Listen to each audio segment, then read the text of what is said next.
다윗이 사울이 자기의 생명을 빼앗으려고 나온 것을 보았으므로 그가 십광야 수풀에 있었더니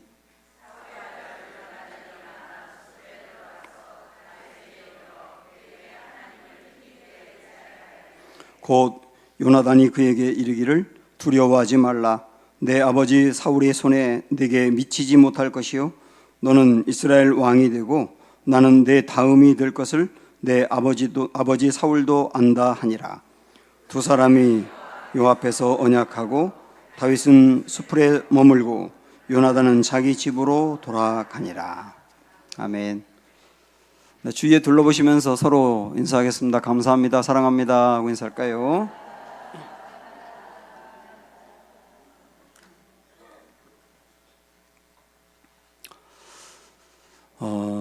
서울에서 부산까지 가는 가장 빠른 길이 뭡니까?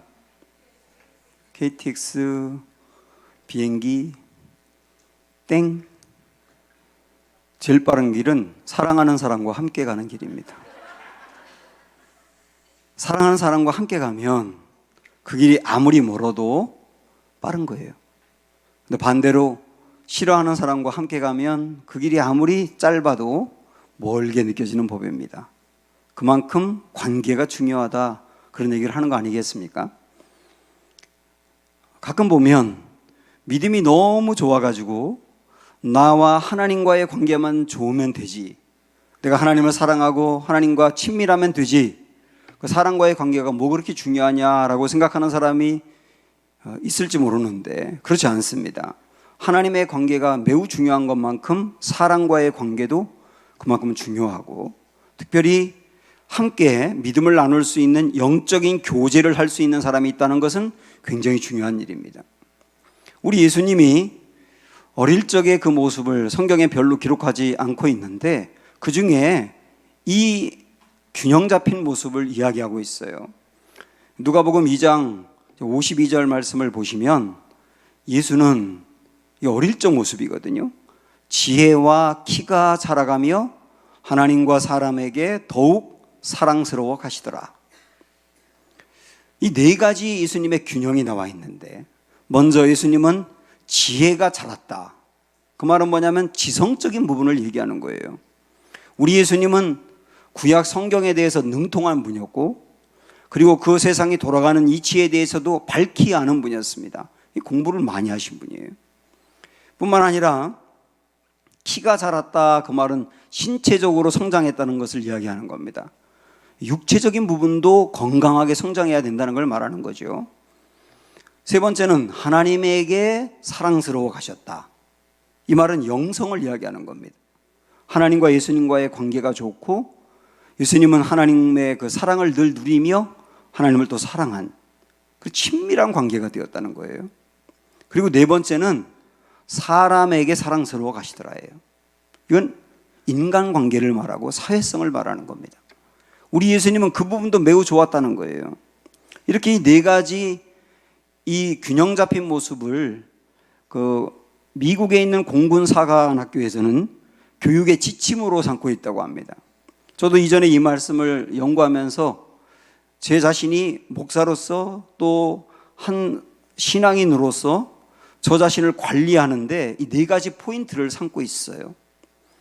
그래서 지성이 성장하기 위해서 끊임없이 공부를 해야 하고, 그다음에 신체가 건강하기 위해서는 먹는 것을 조절하며 운동을 해야 하고, 그리고 하나님을 사랑스러워가는 영성이 풍부하기 위해서는 기도와 말씀 등 이 경건 훈련을 끊임없이 해야 하고, 그리고 사람과의 관계가 좋기 위해서는 그들에게 관심을 갖고 만나고 그를 섬기는 이런 모습을 가져야 되는 거거든요. 이 네 가지 균형 잡힌 모습은 예수님도 그렇게 사셨을 뿐만 아니라 성도인 우리도 가져야 될 모습이에요. 특별히 사랑과의 관계가 얼마나 중요한지를 또 우리 이 말씀을 하나 보도록 할게요. 두 사람이 한 사람보다 나음은 그들이 수고함으로 좋은 상을 얻을 것임이라.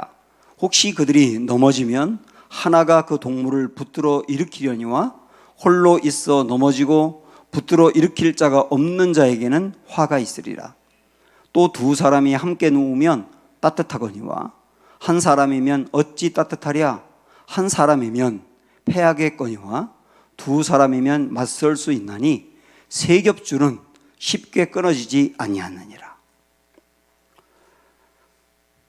사람과 협력하는 게 얼마나 중요한지, 친밀하게 교제하는 게 얼마나 중요한지를 말하는 말씀인데요, 세 가지를 이야기하고 있어요. 함께 협력하고 협력하는 관계가 되면 혼자 일할 때보다 시너지 효과가 크다는 겁니다.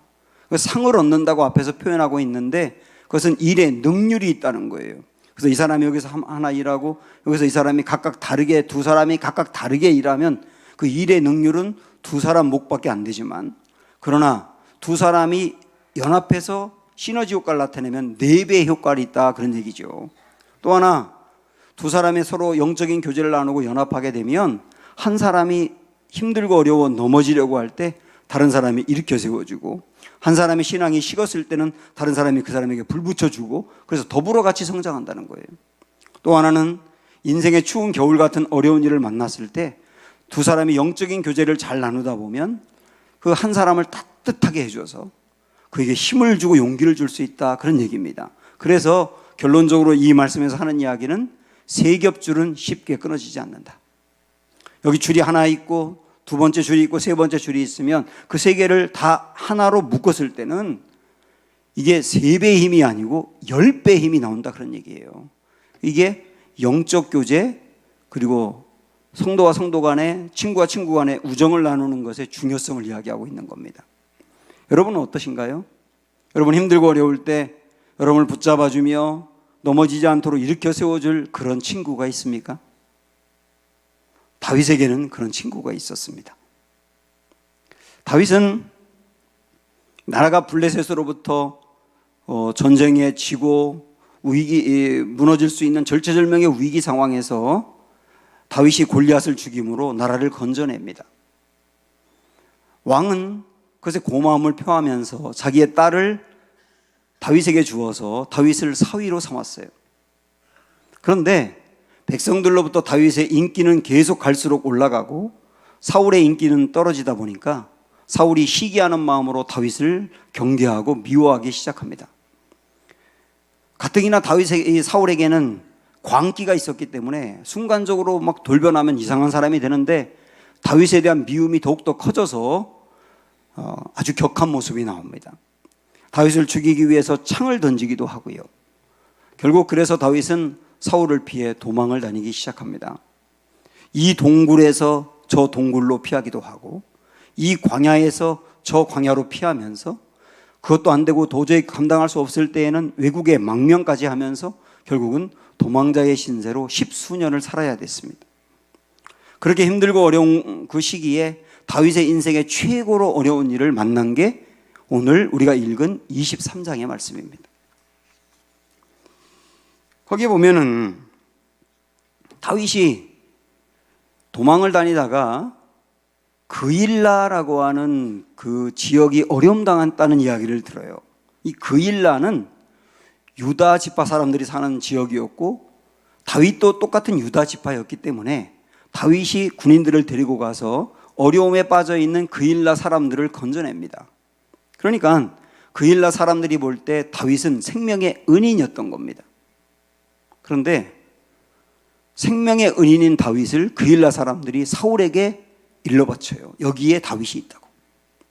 그때 당시에 다윗은 수배 상태였기 때문에 누구든 다윗을 보면 왕에게 알리라고 했고, 그일라 사람들은 다윗을 그렇게 고발해 바친 겁니다. 여러분, 마음에 상처를 입을 때가 있고 우리 마음에 분노가 생길 때가 있는데 언제 가장 힘들게 마음에 상처를 받고 분노가 일어나던가요? 아마도 배신당했을 때입니다. 그때가 아닐까 싶습니다. 내가 그 사람을 그렇게 챙겨줬는데, 그 사람이 어려울 때 그렇게 도와줬는데 그 사람이 나에게 배신을 때립니다. 그 사람이 힘들면 찾아가서 물질로 도와주고 기도해주고 사랑으로 권면해줬는데 결정적인 순간에 나를 이용하고 도망을 가버렸어요.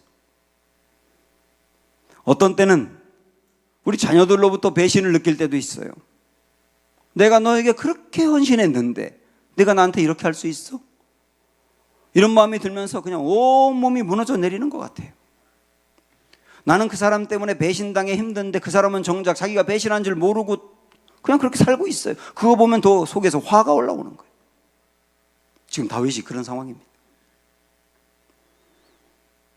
다윗이 배신을 당한 것은 이번만이 아니고요, 사울을 도와서 그를 살렸는데도 사울은 그를 죽이려고 한 것도 배신이잖아요. 그리고 시편 41편에 보면 다윗이 당한 배신은 이렇게 말하고 있습니다. 나를 미워하는 자가 다 하나같이 내게 대하여 수군거리고 나를 해하려고 꾀하며, 이렇게 나오는데, 이 말은 원래 다윗을 미워하던 사람들이 이 다윗에 대해서 수군거리며 있지도 않은 말을 만들어서 퍼뜨려 버리는 이런 어려움을 다윗이 당한 거예요. 그건 이해가 될 수 있어요. 왜냐하면 원래 다윗을 미워하던 사람들이니까. 그런데 그 다음 보면 내가 신뢰하여 내 떡을 나눠 먹던 나의 가까운 친구도 나를 대적하여 그의 발꿈치를 들었나이다. 원래 나와 굉장히 친했고 서로가 신뢰하고 서로가 도와주고 그랬던 사람들조차도 배신하면서 다윗에 대해서 욕하고 다니고 다윗은 형편없는 놈이라고 잡아 죽여야 된다고 이렇게 말하는 이야기를 다윗이 들었을 때 이 배신감에 치를 떠는 거예요. 사람 때문에 마음에 상처받고 배신감 때문에 힘든데, 근데 그것보다 훨씬 힘든 일이 다윗에게 생겼습니다. 다윗이 여기 있다고 그일라 사람들이 사울에게 일러 바치지 않았습니까? 사울은 그 말을 듣고 특공대를 데리고 다윗이 있는 곳으로 급습을 한 거예요. 한번 7절 8절 말씀 보시면, 다윗이 그일라에 온 것을 어떤 사람이 사울에게 알림해 사울이 이르되 하나님이 그를 내 손에 넘기셨도다. 그가 문과 문빗장이 있는 성읍에 들어갔으니 갇혔도다. 그 사울이 모든 백성을 군사로 불러 모으고 그일라로 내려가서 다윗과 그의 사람들을 애워쌌다고요. 사람들 때문에 배신당해서 힘들고 어려운 거, 상처받은 거, 이제 이건 아무것도 아니에요. 사울이 당장 다윗의 코앞에 있는 거예요. 잡히면 그냥 죽습니다. 이 외부에서 온 환난, 사람들 때문에 내 마음이 힘든데 그것도 감당하기 어려운데 외부에서 온 환난, 그거를 이겨내기가 어렵습니다. 너무 두려워요. 너무 떨려요. 이게 지금 다윗이 당한 상황이에요. 여러분도 그런 적이 있나요? 사람들 때문에 마음이 힘든데, 그것도 너무 힘든데 막 외부에서 이런 환난 저런 환난들이 막 다가와서 도무지 이겨낼 수 없는 그런 어려움을 당한 적이 있나요? 여러분, 이럴 땐 어떻게 해야 되는 겁니까? 오늘 우리가 읽었던 말씀에 보면 우리가 15절부터 읽었는데, 이런 어려움을 당했을 때는 15절과 16절을 세트로 보셔야 됩니다. 이게 매우 중요한 거예요. 15절을 보면 다윗이 사울이 자기의 생명을 빼앗으려고 나온 것을 보았으므로 그가 십광야 수풀에 있었더니, 이렇게 나와요. 지금 다윗이 어떤 그 광야의 수풀 속에 이렇게 숨어 있는데요, 거기서 그 틈으로 밖에 보니까 사울이 보이는 거예요. 자기를 잡으려고 하는 사울이 보였다는 말은 그 바로 앞에 와 있다는 뜻입니다. 이런 상황입니다. 지금 사울이 보이는 상황이에요. 그런데 이런 외부의 환난, 나를 무너뜨릴 것 같은 그 큰 위기 속에서 사울만 보고 있으면, 사울만 쳐다보고 있으면 도저히 감당을 못하고 갈수록 힘들어지는 거예요. 제가 아까 말씀드렸죠? 이런 상황에서는 15절과 16절을 세트로 보아야 된다. 16절 보세요. 사울의 아들 요나단이 일어나 수풀에 들어가서 다윗에게 이르러 그에게 하나님을 힘있게 의지하게 하였는데, 다윗이 사울을 보면서 벌벌 떨고 있는데 갑자기 수풀에 한 사람이 쑥 들어오는데 보니까 요나단이에요. 이 위기에 빠져 있는 다윗을 요나단이 보고 그에게 힘을 주기 위해서 온 겁니다. 지금 시간이 길지가 않아요. 잠깐 동안 다윗을 만나고 떠나야 됩니다. 그 잠깐 동안 다윗을 만나면서 이 말씀에는 하나님을 힘있게 의지하게 하였는데 이렇게 나오는데, 여러분 이걸 우리가 좀 느낄 수 있는 감각적인 용어로 이야기를 해본다면 이런 거 아닙니까? 지금 벌벌벌 떨고 있는 다윗, 그 다윗의 손을 탁 잡아주면서 다윗 힘내야 돼. 너 절대로 무너지면 안 돼. 사울이 너를 무너뜨리지 못해. 하나님이 너와 함께하는 거 내가 알잖아. 너 살아있어야 돼. 용기를 내야 돼. 나도 기도할게. 이러고 간 거예요. 이게 16절이거든요. 많은 사람이 나에게 상처를 주는 일들, 그리고 내가 만난 외부의 환경, 그 어려운 사울을 만나면 사울만 계속 쳐다보는 거예요. 그러니까 갈수록 마음도 무너져요. 몸도 무너져요. 삶도 무너져요. 용기도 다 잃어요. 더 힘에 빠져요. 그러거든요. 네, 여러분 분명히 아십시오.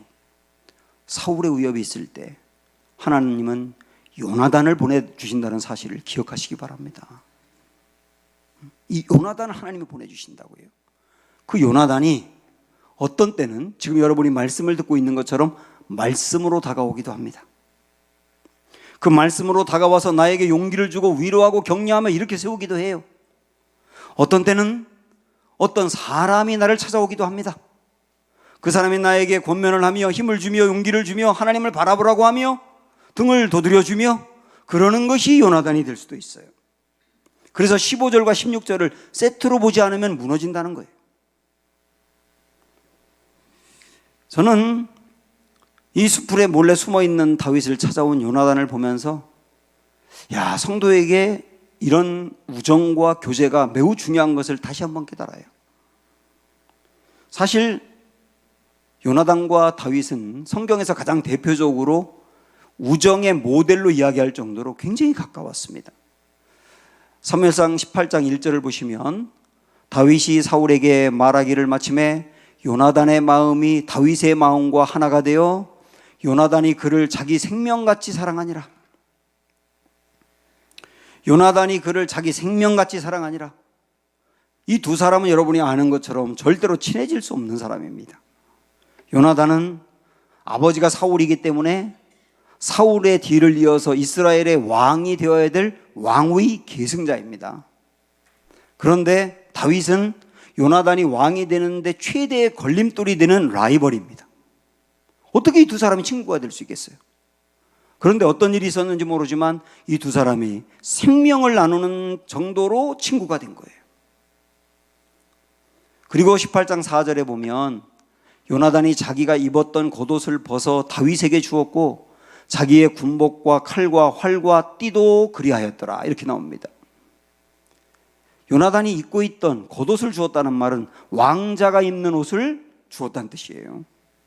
그리고 군복을 벗어주고 자기가 갖고 있던 칼과 활과 띠를 주었다는 건 어떤 의미가 있냐면 전쟁 시에 장수가 이것을 다 벗어서 상대방에게 주었다는 말은 나 항복합니다의 의미가 있어요. 지금 요나단은 다윗에게 항복을 하고 있는 겁니다. 뭘 항복하는 겁니까? 네가 왕이 될 거야. 내가 왕이 못 돼. 네가 왕이 될 거야. 나 왕의 자리를 내게 넘기는 거야. 이런 의미가 있다니까요. 왕의 자리를 내게 넘기는 거야. 나는 왕이 못 돼. 하나님이 그걸 원하고 돌아가는 상황도 네가 왕이 될 거야. 실제 오늘 우리가 읽었던 17절 말씀을 봐도 이 부분이 강조가 되고 있는데 곧 요나단이 그에게 이르기를 두려워하지 말라. 내 아버지 사울의 손에 내게 미치지 못할 것이요 너는 이스라엘 왕이 되고 나는 내 다음이 될 것을 내 아버지 사울도 안다.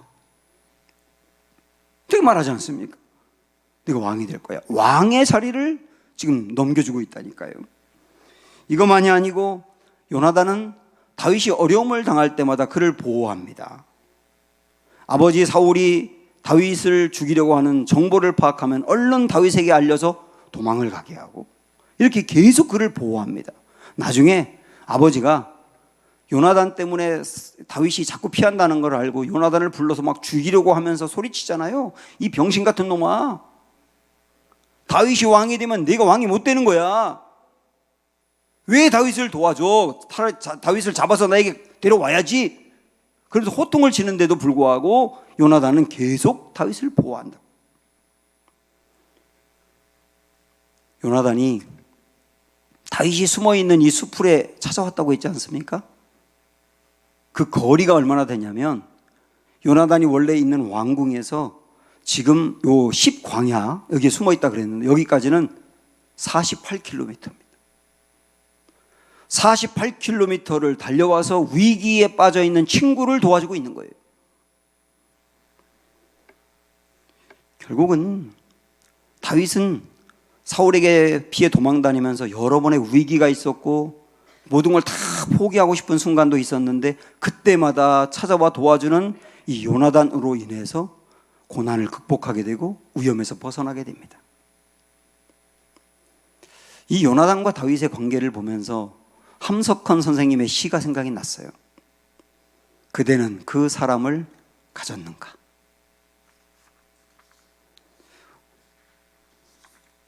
말리길 나서는 길 처자를 내맡기고 맘 놓고 갈 만한 사람, 그 사람을 그대는 가졌는가? 온 세상이 다 나를 버려 마음이 외로울 때도 저 맘이야 하고 믿어지는 그 사람을 그대는 가졌는가? 탔던 배 꺼지는 순간 구명대 서로 사양하며 너만은 제발 살아다오 할 그 사람을 그대는 가졌는가? 불의의 사형장에서 다 죽어도 너의 세상 빛을 다하여 저만은 살려두거라 일러줄 그 사람을 그대는 가졌는가? 잊지 못할 이 세상을 놓고 떠나려 할 때 저 하나 있으니 하며 빙긋이 눈 감을 그 사람을 그대는 가졌는가? 온 세상의 찬성보다도 아니 하고 가만히 머리 흔들 그 한 얼굴 생각에 알뜰한 유혹을 물리치게 되는 그 사람을 그대는 가졌는가? 여러분 그런 친구가 있으세요? 여러분이 그런 친구가 있다면 여러분 인생에 정말 좋은 선물이 된 겁니다. 우리 이 시와 지금 다윗과 요나단의 이 관계를 보면서 우리 마음에 이런 생각을 하게 됩니다. 내가 요나단이 되어줘야 되겠다. 숯불에 벌벌 떨고 있고 나에게 죽을지도 몰라라고 두려워하고 있는 그 다윗을 찾아가서 손을 잡아서 위로해주고 다시 일어서게 한 그 요나단처럼 지금 우리 교우 중에 여러분 주변에 있는 사람 중에 다윗같이 그렇게 떨고 있고 두려워하고 있는 이들이 분명히 많이 있을 텐데 그들에게 찾아가서 하나님을 바라보라고 용기를 주는 그런 요나단이 내가 되어야 되겠다. 이런 소망을 갖게 돼요. 한편으로 내가 다윗처럼 지금 떨고 있고 두려워하고 있는 사람이라고 한다면 분명히 믿어야 될 것은 뭐냐면 하나님이 요나단을 보내주실 것이다. 그 요나단의 방문을 받고 일어서야 된다. 힘을 내야 된다. 지금도 하나님은 요나단을 보내주실 것이다. 그걸 볼 수 있어야 된다는 것이요. 요나단 같은 친구가 있다면 정말 좋겠습니다. 그런데 저에게는 그런 친구가 없어요. 저도 그런 친구가 되어주지 못합니다. 제 친구 목회자들이 정말 많지만 저는 요나단 같은 친구가 되어주지 못해요. 저에게도 그런 친구가 없어요. 참 안타까워요. 여러분 어떠세요? 그런데 또 가만히 생각을 하니까 저에게 그런 친구가 있더라고요. 그 친구가 예수님입니다. 사람 중에는 그런 친구가 없다 할지라도 우리 예수님은 어떤 환경과 처지와 상관없이 절대로 저를 버리지 않으실 분이에요. 성경에 예수님이 사람들을 사랑하는데 끝까지 사랑하셨다는 말씀이 얼마나 위로가 되는지 몰라요. 예수님은 그런 친구가 되어주십니다. 제가 힘들고 어려울 때 찾아오셔서 격려하시고 위로하시고 다시 일어나라고 말씀하시는 그 친구가 있어서 저도 무너졌다가 일어날 수 있는 거예요. 제가 고통스럽고 눈물 흘릴 때, 어떤 때는 사람들로부터 버림받을 때, 그때 의지할 곳이 없을 때 찾아와 손잡아 주시며 내가 너와 함께한다 말씀하시는 친구가 있어서 우리는 힘을 낼 수 있는 거예요. 우리가 예수님을 친구라고 말하는 게 불경스러울지 모르지만 예수님이 그러셨어요, 우리에게. 요한복음 말씀 보면 사람이 친구를 위하여 자기 목숨을 버리면 이보다 더 큰 사랑이 없나니 너희는 내가 명하는 대로 행하면 곧 나의 친구라. 예수님이 우리의 친구가 되어주신다고 말하고 우리에게 너는 나의 친구라고 말씀하세요. 예수님은 여기서 말씀하시지 않았습니까? 사람이 친구를 위하여 자기 목숨을 버리면 이보다 더 큰 사랑이 없다. 어느 누가 친구를 위하여 목숨을 버리겠습니까? 세상에는 그런 친구가 거의 없다. 그러나 예수님의 말씀은 뭡니까? 나는 너의 친구야. 그래서 나는 너희를 위하여 목숨을 줄 수 있어. 실제 우리 예수님은 그 친구들을 위하여 십자가에서 당신의 목숨을 내주지 않았습니까? 요나단이 다윗에게 왕자복도 벗고 군복도 벗고 칼과 활과 띠 다 주면서 왕위를 내게 넘긴다라고 말한 것처럼, 그래서 죄인의 신분으로 지금 도망다니는 다윗이 이제 왕의 신분으로 격상되고 있는 것처럼, 그리고 요나단은 오히려 왕의 신분에서 더 떨어지고 있는 것처럼, 우리 예수님은 말입니다, 한 번도 죄를 지은 적이 없는 완전한 의인이신데 예수님께서 그 의의 옷을 벗으셨어요. 그리고 죄투성인 우리에게 의의 옷을 입혀주시면서 죄를 덮어주셨어요.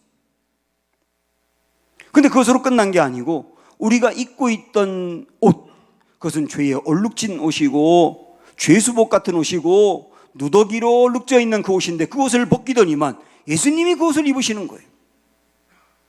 그래서 죄인이었던 우리를 의인으로 삼아주시고 의인이셨던 예수님이 죄인이 되어서 십자가에서 돌아가신 거예요. 참 놀라운 일 아닙니까?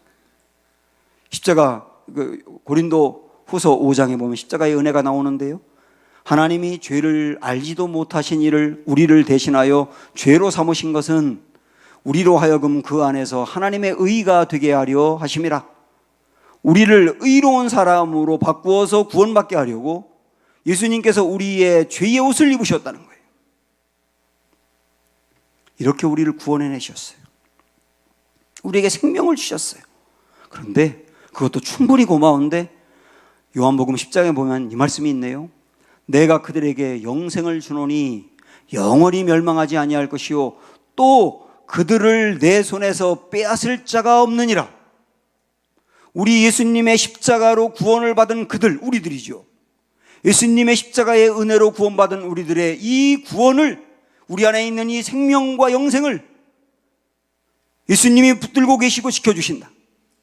그 예수님이 붙들고 있는 곳에서 우리의 생명과 구원을 빼앗을 자가 없느니라. 우리 주님이 영원까지 우리의 구원을 지키신다는 말씀이에요. 그래서 어떤 이들은 정말 환난을 만나서 교회에서 상처를 받아서 너무 사는 게 바쁘고 힘들다 보니 한 발짝 한 발짝 교회에서 멀어지다가 어느 순간 아예 교회를 가지 않고 떠났던 적이 있었지 않습니까? 그때도 주님께서는 우리의 영혼을 빼앗을 자가 없다고 하는 말씀처럼 우리를 찾아와서 또다시 권면하고 사람을 보내서 우리에게 용기를 주고 다시 주님께 나오도록 이끌어 주셔서 우리가 지금 이 자리에 있는 거 아니에요? 내 손에서 빼앗을 자가 없느니라. 요나단이 다윗을 철통같이 지켰던 것처럼 친구 되신 우리 주님은 지금도 우리의 영혼을 지키고 계시단 말입니다. 야, 참 좋은 나의 친구, 예수님이 그 친구이십니다. 우리가 앞에서 불렀던 찬송가 394장이 있어요. 이 찬송가를 저는 굉장히 좋아합니다. 1절에 보면 이 세상의 친구들 나를 버려도, 이 세상의 친구는 나를 버릴 때가 있더라고요. 내가 그 사람에게 짐이 되면, 부담이 되면 연락하는 것도 힘들어하고 점점 끊어지더니 나중에 멀어지기도 하더라고요. 그런데 나를 사랑하는 이 예수뿐이네. 우리를 버리지 않고 고아와 같이 두지 아니하며 우리가 예수님에게 쓸모 있든 없든 상관없이 그냥 그 모습 그대로 사랑하시는 분이 예수님이다. 2절 보면 검은 구름 덮이고 광풍이 일어도 우리 인생에 그럴 때가 있지 않습니까? 지금 다윗이 그렇지 않습니까? 검은 구름이 다윗의 인생 위에 드리워져 있고 광풍이 몰아쳐서 어떻게 할 수가 없는 거예요. 우리가 그럴 때가 있지 않습니까? 그러나 그때 예수 나의 힘되니 겁낼 것 없네. 그래서 후렴에 보면 예수 내 친구, 날 버리지 않네. 온 천지는 변해도 날 버리지 않네. 이분이 바로 저와 여러분의 친구이신 예수님이십니다. 지금까지 우리는 상처와 위험에 빠져 있는 그 다윗, 그를 찾아온 요나단으로 인해서 힘을 얻을 수 있었다.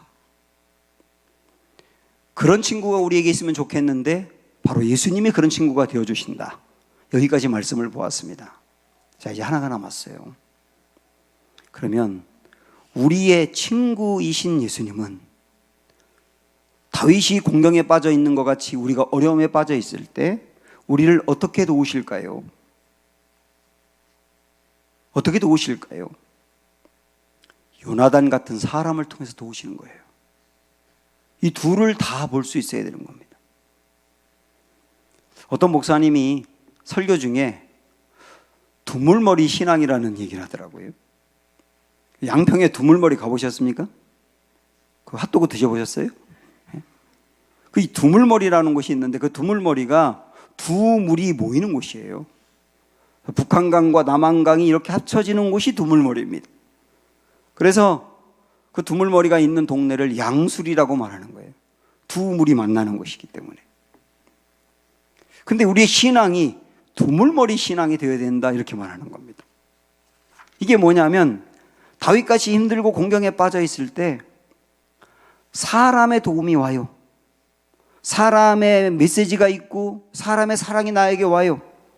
근데 이 사람의 사랑을 보면서 하나님이 지금 나를 돕고 사랑한다는 것으로 받아들이고 이 두 가지가 만날 때 나에게 용기와 소망이 생긴다는 거예요. 이런 측면에서 두물머리 신앙인 거예요. 다윗은 이 23장에서 사람들의 배신으로 힘들고 어렵고 사울이 자기를 죽이려고 하기 때문에 위협을 느끼고 두려울 때 바로 그때 그 위험에 처해 있을 때 쓴 시가 있어요. 그게 시편 54편입니다. 시편 54편을 보면 십광야에 있을 때 썼다 이렇게 나오거든요. 바로 오늘 우리가 본 그 상황.